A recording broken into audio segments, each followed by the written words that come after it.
Todo comenzó en el Aeropuerto Internacional John F. Kennedy.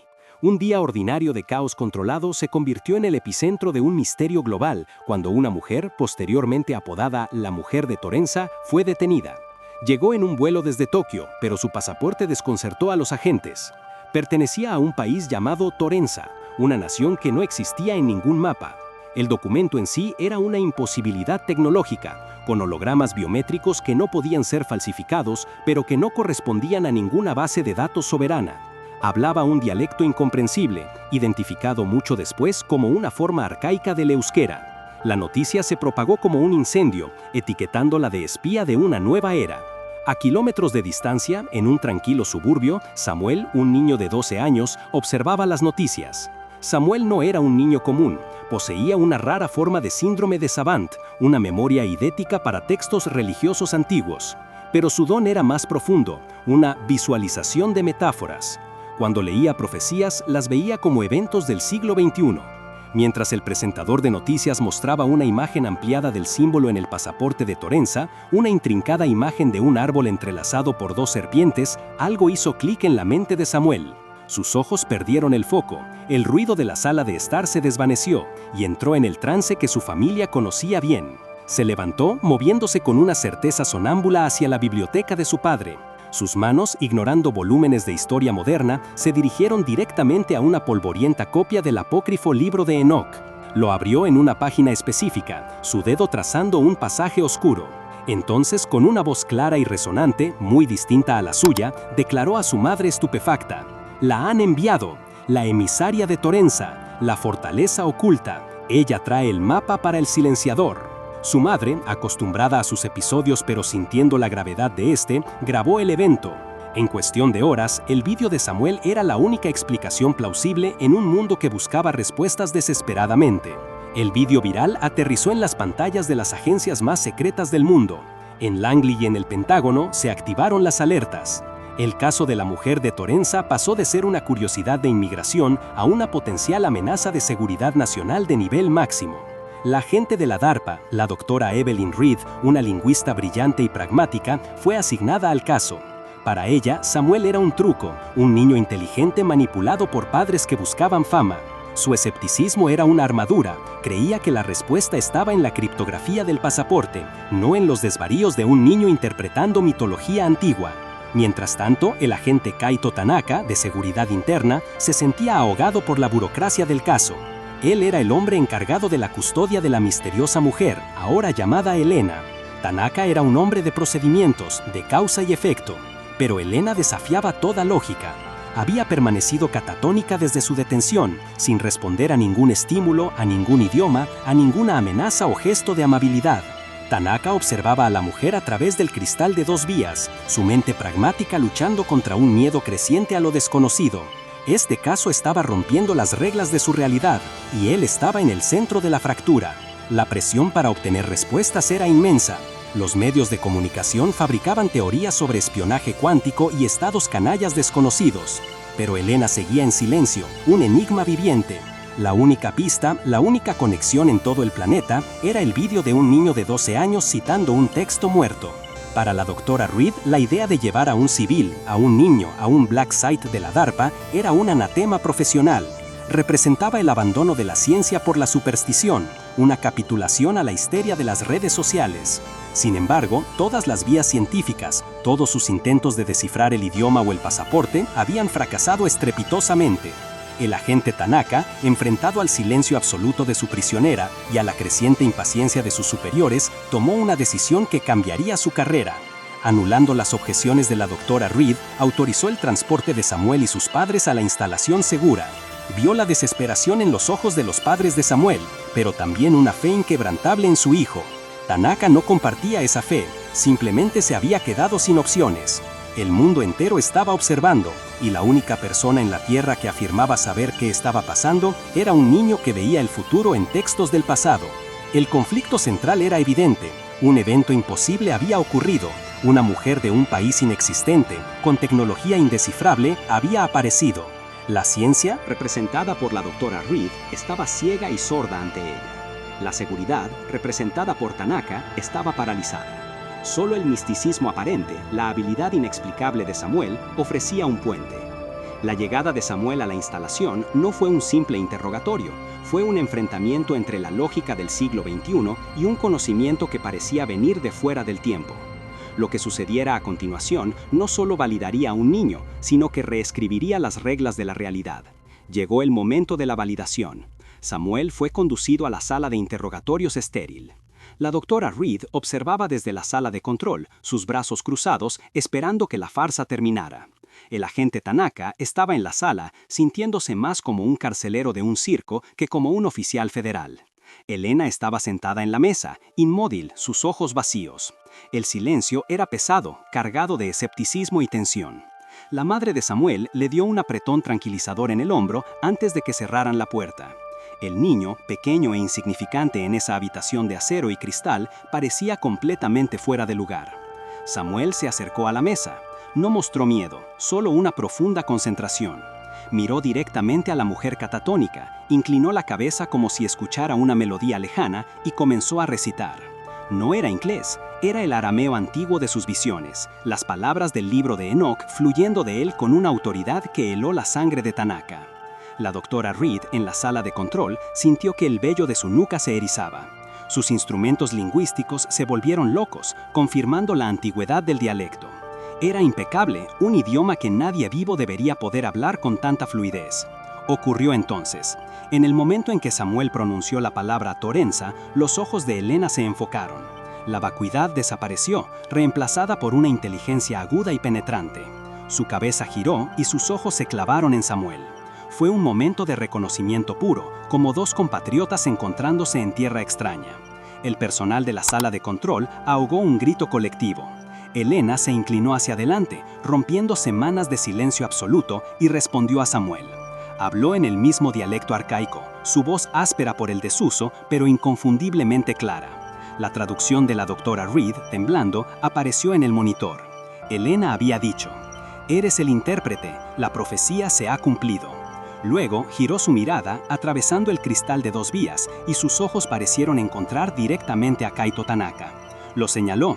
Y él dijo, su voz resonando con un propósito antiguo: «¿Dónde está el guardián? Lo necesitamos». En ese instante, el escepticismo de Evelyn Reed no solo se hizo añicos, se evaporó. Se dio cuenta de que no estaba analizando un idioma, sino presenciando un evento predestinado.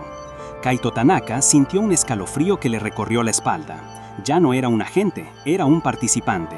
La validación de Samuel fue absoluta, y la verdadera misión acababa de comenzar. Con la validación de Samuel confirmada, la atmósfera en el Black Site pasó del escepticismo hostil a una urgencia eléctrica. La doctora Reed, ahora una conversa total, conectó sus dispositivos de análisis lingüístico directamente a las palabras de Elena, mientras Samuel actuaba como catalizador, haciendo las preguntas que sus visiones le dictaban. Elena, ahora lúcida y con un propósito feroz, explicó su verdadera naturaleza.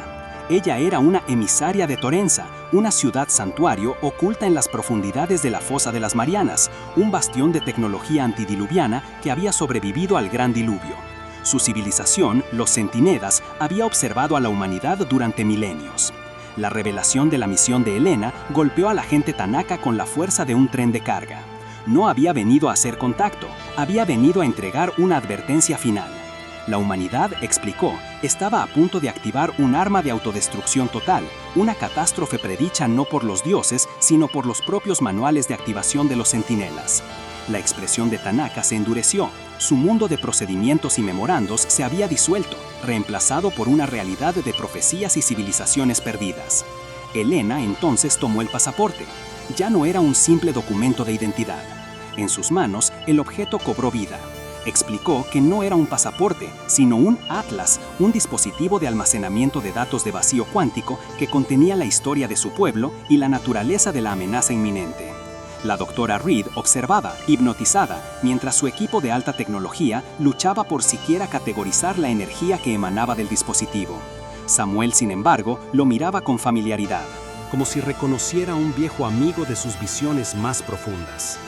La amenaza, reveló Elena, no era una bomba nuclear o un ataque de inteligencia artificial como la DARPA temía. Era algo mucho más insidioso: el silenciador. describió un arma biológica disfrazada de milagro humanitario. Un conglomerado de tecnología global, conocido públicamente por sus esfuerzos para erradicar el hambre en el mundo, estaba a punto de lanzar un nanovirus diseñado para optimizar los cultivos. Pero Elena afirmó que su verdadero propósito era el genocidio global a través de la inanición, una plaga moderna que cumpliría las profecías más oscuras que Samuel había visualizado. A una orden de Elena, el Atlas proyectó un mapa holográfico tridimensional en el centro de la sala de interrogatorios. No era un mapa de la Tierra conocida, mostraba líneas de energía, flujos magnéticos y nodos ocultos. La doctora Reed reconoció inmediatamente elementos de la cartografía de la Tierra hueca y de la física de partículas avanzada, teorías marginales que de repente parecían terriblemente reales. El mapa brillaba con una luz azulada, señalando un punto específico en el Ártico. Era un lenguaje que solo 2 personas en esa sala podían entender de maneras complementarias. Samuel dio un paso adelante, sus ojos fijos en el holograma. Mientras la doctora Reed intentaba decodificar las coordenadas geográficas, Samuel señaló un cúmulo de símbolos que flotaban sobre una ubicación remota. La forja de hielo, susurró, las palabras extraídas de un fragmento de Qumrán que había leído la semana anterior. Donde el hombre juega a ser Dios y siembra la semilla de la noche eterna. La piel de Reed se erizó. Introdujo las coordenadas aproximadas en su sistema. Svalbard, Noruega. Un lugar real y tangible. La sinergia entre el niño profeta y la científica pragmática se convirtió en la clave. Samuel proporcionaba el qué y el porqué de sus visiones místicas, mientras que Evelyn Reed proporcionaba el dónde y el cómo del mundo técnico. El mapa del Atlas no era solo geográfico, era conceptual. Mostraba el lugar donde la intención de la profecía se estaba manifestando. La visión de Samuel de la forja de hielo se alineaba perfectamente con la ubicación de la instalación de investigación biotecnológica más avanzada y secreta del conglomerado en Svalbard. La primera pista era concreta. Ya no se trataba de textos antiguos o mujeres misteriosas, tenían un objetivo. La doctora Reed confirmó que el laboratorio de Svalbard, supuestamente dedicado a estudiar la flora ártica, consumía más energía que una ciudad pequeña y estaba protegido por defensas de grado militar. El agente Tanaka, sintiendo el peso del mundo sobre sus hombros, activó su autoridad de emergencia. Reunió un equipo de operaciones encubiertas. La misión era clara: infiltrarse en Svalbard, encontrar el silenciador y verificar la advertencia de Elena. El tiempo se estaba acabando. El viaje a Svalbard fue una carrera contra el reloj envuelto en secreto y urgencia. Tanaka dirigió un pequeño equipo de élite acompañado por la doctora Reed, cuyo valor ahora residía en su capacidad para analizar la biotecnología enemiga. Y Samuel. Proteger al niño era la prioridad principal de Tanaka, pero Elena había sido inflexible. El intérprete debe ver. Él es la llave, no solo el mapa.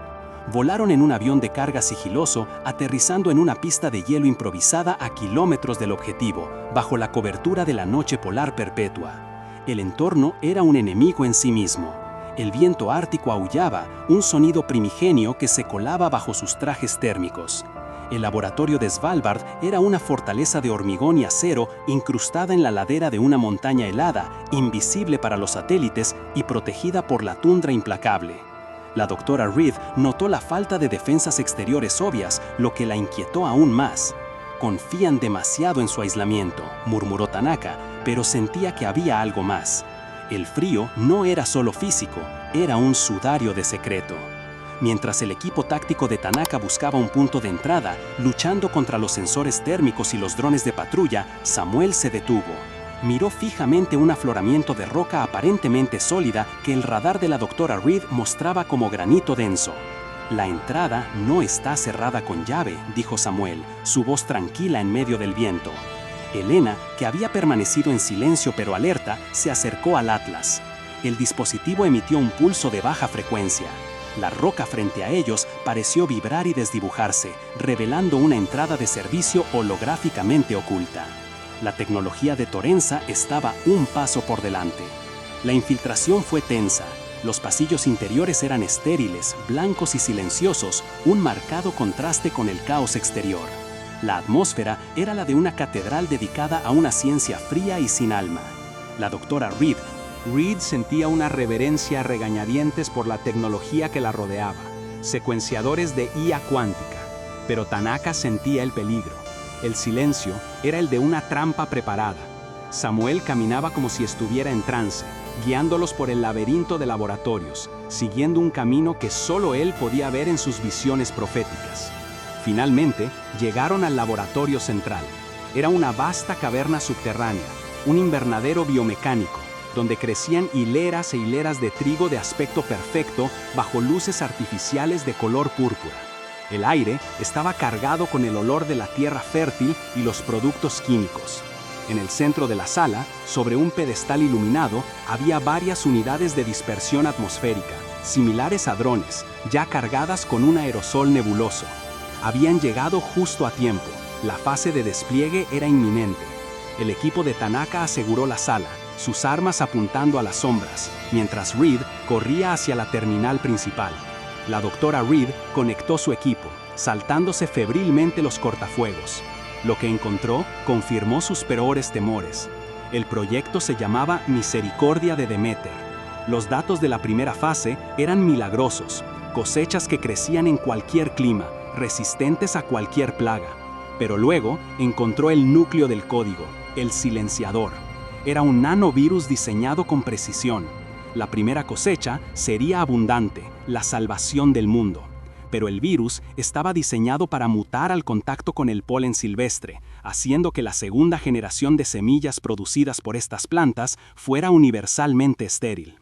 El descubrimiento fue escalofriante. No era un arma de guerra, era una esterilización planetaria, un colapso total de la cadena alimentaria global en una sola temporada de cosecha. Era un control absoluto, el poder de decidir qué naciones comían y cuáles morían de hambre. Tanaka miró los drones, ahora entendiendo que contenían el apocalipsis. El silenciador era real, y la profecía de Samuel no era una metáfora, era un titular que aún no se había escrito. Acababan de encontrar la pistola humeante de un crimen contra la humanidad. Mientras la doctora Reed trabajaba frenéticamente para descargar los datos y encontrar un contador, la magnitud de la conspiración comenzó a asentarse. Esto no era obra de un simple conglomerado codicioso. La escala, la tecnología, el secreto, todo apuntaba a algo mucho más profundo. Las apuestas de sumisión se habían elevado exponencialmente. Ya no se trataba de verificar una amenaza, se trataba de prevenir el fin del mundo tal como lo conocían. Y apenas habían arañado la superficie del verdadero misterio que los había llevado a ese páramo helado. La doctora Reed, con el rostro pálido por el horror, exclamó: «Kaito, el código base de este virus no es humano». Explicó que la estructura del nanovirus se basaba en una biología teórica, una manipulación del ARN que la ciencia convencional consideraba imposible. Era demasiado perfecta, demasiado avanzada. Mientras hablaba, los ojos de Samuel se fijaron en el logotipo corporativo de Misericordia de Deméter en la pared del laboratorio. Era una estilizada gavilla de trigo, pero detrás de ella, apenas visible, estaba el símbolo de Torenza, el árbol y las dos serpientes. Pero había una diferencia crucial, una que hizo que a Samuel le faltara el aire. En esta versión del logo, una de las serpientes estaba representada devorando a la otra, mientras se enroscaba alrededor de un árbol marchito. Samuel lo reconoció de inmediato en sus visiones, un pasaje sobre la traición del hermano y la raíz corrupta. «Ellos son los caídos», susurró Samuel, «son de Torenza, pero son los que rompieron el pacto». El corazón de Tanaka se detuvo. Esto no era una amenaza externa, era una guerra civil. Elena, que había estado observando la terminal con sombría confirmación, asintió. «Son los renegados», dijo, su voz cargada de un antiguo dolor. Explicó la verdad. Torenza no era monolítica. Siglos atrás se había producido un cisma. Una facción, liderada por un carismático visionario, llegó a creer que la humanidad de la superficie era un experimento fallido, una plaga en el planeta que inevitablemente se destruiría a sí misma. Argumentaron que los centinelas no debían esconderse, sino emerger y gobernar, reiniciando el mundo por la fuerza si fuera necesario. Esta facción renegada, derrotada y exiliada de Torenza, había estado operando en las sombras de la sociedad humana durante generaciones. Habían fundado el conglomerado de biotecnología como su instrumento. El CEO de la compañía, un filántropo multimillonario aclamado en todo el mundo, era en realidad el descendiente directo del líder renegado. No buscaba salvar a la humanidad con sus cultivos, buscaba seleccionarla, eliminar a miles de millones para que sus seguidores pudieran heredar una tierra purificada. El silenciador no era un arma, era una herramienta de terraformación. Kaito Tanaka comprendió de repente el verdadero significado de su papel. Él no era solo un agente de seguridad interna, era un peón en un tablero de ajedrez milenario. La profecía que Helena le había dado a Samuel, «Eres el intérprete, ¿dónde está el guardián?», adquirió un nuevo y aterrador significado. Helena no había venido a advertir a la humanidad, había venido a reclutar al intérprete, Samuel, y al guardián, Tanaka, para ayudarla a detener a su propia gente. Estaban atrapados en medio de una guerra secreta entre dos facciones de una civilización perdida y súper avanzada. La doctora Reed levantó la vista de la consola, sus manos temblando. Es peor, Kaito. El código del virus está vinculado a una cuenta atrás. No está esperando una orden manual.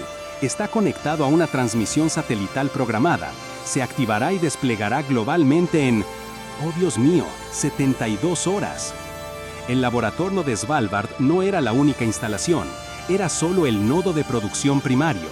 La red de dispersión ya estaba en marcha, utilizando satélites comerciales para propagar la señal de activación. La revelación lo cambió todo. Ya no era suficiente con destruir este laboratorio. Tenían que encontrar la fuente de la transmisión, el servidor central que controlaba la red global de drones.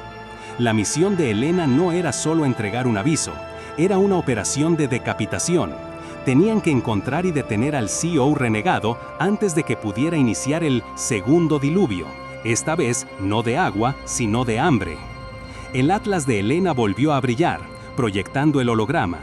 Ahora que habían descubierto la conexión con los renegados, el mapa se expandió. Mostraba la red de Svalbard conectándose a un único nexo central de comunicaciones. Samuel miró el punto brillante en el mapa, y luego tuvo otra visión, esta vez de una torre de vidrio y acero que se elevaba por encima de las nubes, una aguja que perforaba el cielo. «La Torre de Babel moderna», susurró. La doctora Reed cruzó las coordenadas. El objetivo final era claro, el edificio Burj Khalifa, en Dubái, sede central de la corporación. La noticia del incidente en Svalbard, aunque distorsionada y clasificada, se había filtrado. El mundo no sabía la verdad, pero sentía el temblor de una crisis inminente. Los mercados financieros fluctuaban salvajemente y los ejércitos entraban en alerta máxima, reaccionando a una amenaza que no podían nombrar. Para el equipo de Tanaka, la siguiente etapa era una carrera desesperada contra un reloj que marcaba el fin de la civilización. El destino era Dubái. El Burj Khalifa, la torre de Babel moderna de la visión de Samuel, se alzaba contra el cielo del desierto, un monumento de vidrio y acero a la ambición humana, y ahora el punto cero del apocalipsis. El agente Tanaka coordinó una entrada encubierta, una operación que hacía que Svalbard pareciera un juego de niños. El Burj Khalifa no era solo un edificio de oficinas, era la sede central de la facción renegada, una fortaleza vertical protegida por seguridad privada de nivel militar y contramedidas tecnológicas que la doctora Reed apenas podía comprender. Mientras el equipo táctico de Tanaka creaba una distracción en los niveles inferiores, Helena usó el Atlas. El dispositivo de Torenza no forzó las cerraduras, las convenció de que no existían, doblando los sistemas de seguridad alrededor de la presencia del equipo, volviéndolos invisibles a las máquinas. El ascenso en el ascensor de servicio de alta velocidad fue un silencio cargado de pavor. La doctora Reed monitoreaba la cuenta atrás en su tableta, quedaban menos de 30 minutos. El virus estaba siendo cargado en los drones de dispersión atmosférica, listos para ser liberados en las corrientes en chorro. Kaito Tanaka revisaba su equipo táctico, sabiendo que sus balas eran probablemente inútiles, pero su deber como guardián era proteger al intérprete. Samuel, ajeno a la tensión táctica, estaba sentado en el suelo del ascensor con los ojos cerrados, susurrando pasajes del libro de Enoch, buscando desesperadamente una última pieza del rompecabezas. Llegaron al laboratorio del ático. La habitación era un marcado contraste con el hielo de Svalbard. Era un santuario de lujo y tecnología, con ventanas panorámicas que mostraban el mundo como un mapa a sus pies. En el centro estaba el CEO renegado. No era un villano de caricatura, sino un hombre con una calma mesiánica, vestido impecablemente. Saludó a Elena con una tristeza familiar. «Hermana», dijo, «llegas tarde para detener la marea. Solo estás a tiempo para presenciar la limpieza». Sus guardias, equipados con una armadura que parecía orgánica, se tensaron, pero él levantó la mano pidiendo calma. Fue entonces cuando reveló la verdad definitiva, el secreto más oscuro de Torenza. «No estamos ocultos por miedo, Elena», dijo, su voz resonando con la convicción de un profeta. «Estamos ocultos por vergüenza».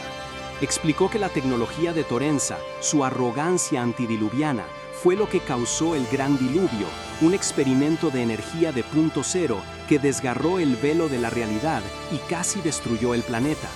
La profecía bíblica no era una advertencia de Dios para la humanidad, era el recordatorio grabado de Torenza para sí misma. Nunca más interfieran. Su interferencia era el veneno. El CEO renegado argumentó que la humanidad de la superficie estaba ahora en el mismo precipicio, a punto de destruirse a sí misma con IA, guerra y colapso ecológico. Dejar que eso sucediera sería una segunda catástrofe. El silenciador no era un genocidio, insistió, sino una poda controlada, un reinicio forzado para salvar al planeta de otro cataclismo accidental. Su facción creía que la única acción moral que quedaba no era esconderse, sino guiar, gobernar y reiniciar. Era un segundo diluvio, esta vez deliberado y en su mente misericordioso, ejecutado no con agua, sino con hambre. Elena se tambaleó, golpeada por la revelación. El CEO señaló el atlas en su mano. «Y tú», gritó él, su calma rompiéndose por primera vez, «has violado nuestra directriz más sagrada, has traído nuestra tecnología, nuestro conocimiento, nuestro pecado original al mundo de la superficie para detenernos. Estás repitiendo el mismo error que nos condenó a todos». Elena se enfrentó a una elección imposible. La doctora Reed confirmó que no podía detener la cuenta atrás. Estaba bloqueada por un cifrado cuántico de Torenza. Las armas de Tanaka eran inútiles. Elena podía usar el Atlas para destruir el sistema, violando la directriz y arriesgándose a otra catástrofe imprevista, o no hacer nada y permitir la extinción de miles de millones. El tiempo se agotaba, 10 minutos. La tensión en la sala era insoportable. Era un punto muerto filosófico y tecnológico. Tanaka se preparó para una batalla suicida, mientras Reed intentaba un último hackeo inútil. Elena estaba paralizada, atrapada entre dos holocaustos. Fue entonces cuando Samuel se levantó. El ruido en su cabeza se había detenido, reemplazado por una sola visión cristalina. Se acercó al CEO remegado y luego a Elena. «Él está equivocado», dijo, con una autoridad tranquila, señalando al CEO. «Pero tú también». Abrió su libro a una página desgastada. La profecía no dice destruir la obra, dice remendar lo que fue roto. Samuel había encontrado la tercera vía. Su don de savant no era solo ver metáforas, era ver la intención literal detrás de ellas. Vio el código del nanovirus como un texto profético e identificó la falla fatal, la esterilidad, como una palabra mal escrita en el lenguaje de la creación. No era una característica, era un error. El CEO renegado creía que estaba podando el árbol, pero Samuel vio que solo estaba envenenando las raíces. No necesitaban destruir el virus, necesitaban corregirlo, remendarlo, como decía el texto. Bajo la guía frenética de Samuel, Elena usó el Atlas, pero en lugar de un ataque, canalizó un pulso de corrección cuántica. La doctora Reed observó en su monitor cómo la estructura del ARN se reescribía en tiempo real. La secuencia de esterilidad no fue eliminada, fue completada, convertida en un código genético benigno que de hecho aumentaba la resiliencia nutricional del trigo. La cuenta atrás llegó a 0. Los drones se lanzaron, pero en lugar de liberar una plaga, liberaron un verdadero milagro. El arma había sido neutralizada, convertida en el regalo que pretendía ser. El impacto fue silencioso pero total. El CEO renegado miró sus monitores, incrédulo, al ver que su arma de juicio final se había convertido en un agente de salvación. Su teología se hizo añicos. El equipo de Tanaka, aprovechando la conmoción, lo detuvo a él y a sus seguidores sin disparar un solo tiro. El mundo nunca supo lo cerca que estuvo del fin. La historia oficial, redactada por la DARPA, fue que la corporación había liberado accidentalmente un patógeno agrícola, pero que un antivirus de acción rápida, desarrollado por la doctora Reed, lo había neutralizado. La tecnología de Torenza, en forma de agricultura limpia y sostenible, comenzó a filtrarse en el mundo, su verdadero origen un secreto guardado. Con la profecía final interpretada, la misión de Samuel terminó. Por primera vez en su vida, el ruido constante en su cabeza, el torrente de visiones apocalípticas y textos antiguos, se desvaneció en el silencio. Su inteligencia savant permaneció, pero el fardo profético desapareció. Era libre. Elena, la mujer de Torenza, recibió asilo en los Estados Unidos. Se convirtió en una consultora silenciosa en ética tecnológica, la única embajadora en la superficie de un país que oficialmente no existía. Tanaka y Reed volvieron a sus vidas, pero cambiados para siempre, sabiendo que eran los guardianes de la verdad más grande, que la humanidad no estaba sola. Y que los mitos caminaban entre ellos.